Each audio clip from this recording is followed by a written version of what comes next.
안녕하세요. 사랑하는 성도 여러분, 은혜의 조각들 시간입니다. 오늘 15번째 은혜의 조각들인데요. 이 시간 최초로 오늘은 금주 설교 이해를 위한 잠시 배경 지식을 나누는 시간을 갖도록 하겠습니다. 설교를 준비하다 보니 제한된 시간 내에 여러분들이 꼭 아셨으면 더 은혜를 받을 만한 그런 지식들을 미리 말씀드릴 시간이 좀 부족할 것 같아서 미리 이런 시간을 마련했습니다. 그러니까 여러분들 금주 주일 예배 느헤미야 1장인데요. 그 느헤미야 1장을 듣기 이전에 아니면 들으시고 난 다음에라도 꼭 이 영상을 참조하셔서 전체적인 성경의 이해를, 메시지의 이해에 폭을 더 넓히시기를 바랍니다. 우리가 2020년 7월 26일 금주 주일날 보게 될 말씀이 느헤미야 1장 말씀입니다. 느헤미야는 여러분들이 잘 아시다시피 성벽을 다시 재건한 그런 아주 위대한 개혁가이기도 하지요. 그리고 히브리 성경을 보시면 느헤미야가 원래는 에스라와 더불어서 한 권으로 되어 있기도 합니다. 그래서 느헤미야의 시대를 잘 이해하게 되면 우리는 에스라서에 대한 배경 지식도 알 수 있는 유익이 있지요. 먼저 그 역사를 알기 위해서는 제국에 대한 개념을 우리가 잘 알아야 합니다. 구약과 신약 가운데 특별히 하나님 나라와는 반대가 되는 제국이라는 단어가 등장을 하게 되죠.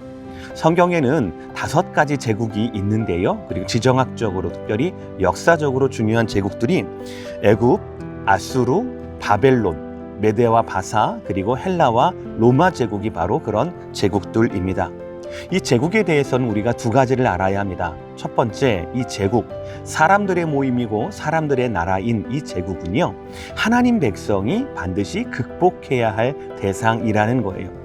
그리고 또 한 가지는 바로 뭐냐면 하나님께서는 이 제국들을 통하여서 하나님의 백성들을 벌하실 때도 있다라는 심판의 도구로 쓰여질 때가 있다라고 하는 2가지 점을 꼭 아시기를 바랍니다.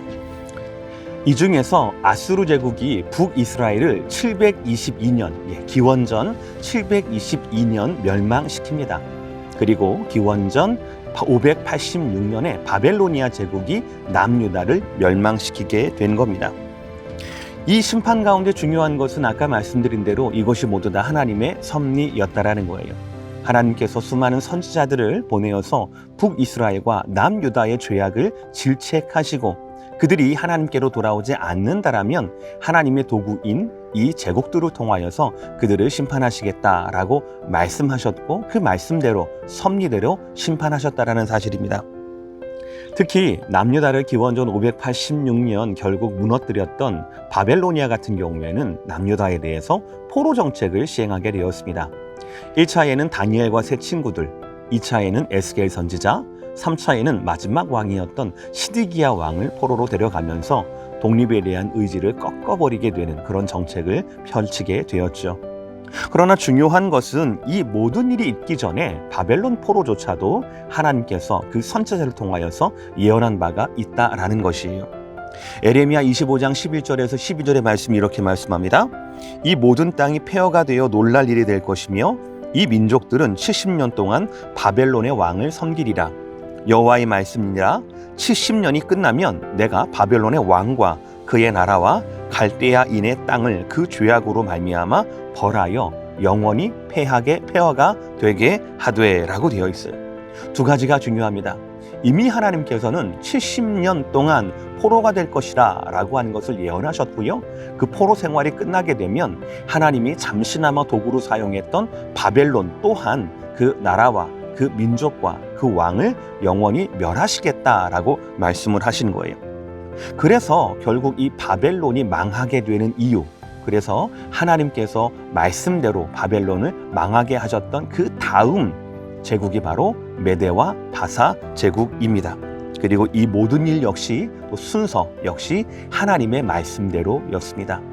잠시 후에 도표가 나올 텐데요. 도표를 보시면 다니엘서 2장과 7장을 보시면 이 제국들에 대한 다니엘의 환상을 통하여서 하나님께 주시는 말씀들이 나옵니다.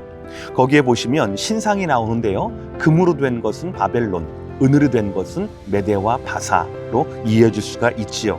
그리고 다니엘서 7장에서 사자로 표현된 것이 바벨론, 그리고 곰으로 표현된 것이 메데와 바사 제국이라고 할 수가 있겠어요.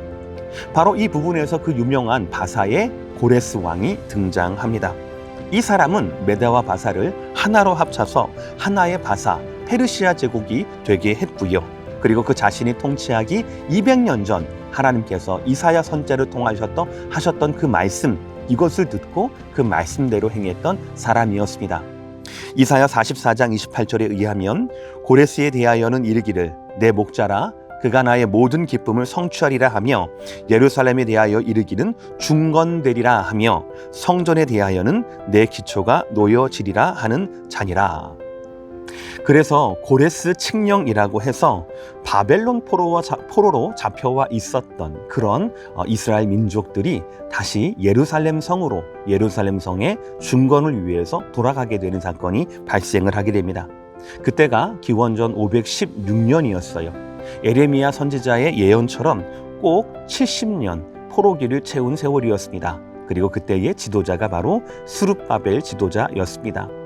그런데 당시 사마리아인들의 방해와 그리고 여러 가지 공작으로 인하여서 지지부진하다가 다리오 왕 때 다시 한번 고레스 칙령을 발견하고 다시 한번 성전이 재건되는 그런 역사가 있게 됩니다. 이 다리오 왕의 다음 왕이 바로 아하수에로 왕입니다. 여러분, 아하수에로 왕 어디서 많이 익숙하게 들어보셨죠? 바로 에스더서에 나와 있는 바로 그 왕이에요. 그리고 이 아하수에로 왕 다음이 아닥사스다 왕인데요. 기원전 458년에 학사 에스라를 통하여서 이 아하수에로 왕 때 제2차 포로 기환이 이루어지게 됩니다. 에스라를 필두로 인하여서 이분들이 가고자 하는 목적은 무너진 성벽을 재건하고자 건축하고자 다시 예루살렘으로 가게 되었던 겁니다. 그러나 여러 가지 상황과 백성들의 나태함 그리고 또 여러 가지 방해 이것 때문에 지지부진하게 되지요. 그렇게 십수년이 지났습니다. 그래서 등장하게 되는 것이 바로 오늘의 주인공 느헤미야가 되는 것입니다. 기원전 444년 그리고 성벽 재건이 지지부진해진 지 13년 만에 하나님께서는 아닥사스다 왕 치세의 느헤미야를 통하여서 다시 그 성벽을 중건하기 시작했습니다. 그래서 결론적으로 말씀드리면 이 느헤미야를 통하여서 하나님께서는 52일 만에 무너진 성벽을 건축하게 되었고요. 그리고 에스라와 느헤미야 두 분의 협력을 통하여서 이스라엘 가운데 귀한 부흥의 역사가 시작되었다라는 것이에요. 굉장히 긴 스토리입니다. 그러나 이 긴 스토리 가운데도 한시도 하나님의 손길과 하나님의 말씀이 그쳐진 적은 없었다라는 것이지요. 제국이 메이저리티인 것 같습니다. 다른 상황이 우리를 주도하는 것 같습니다. 그러나 결코 말씀은 그렇지 않습니다.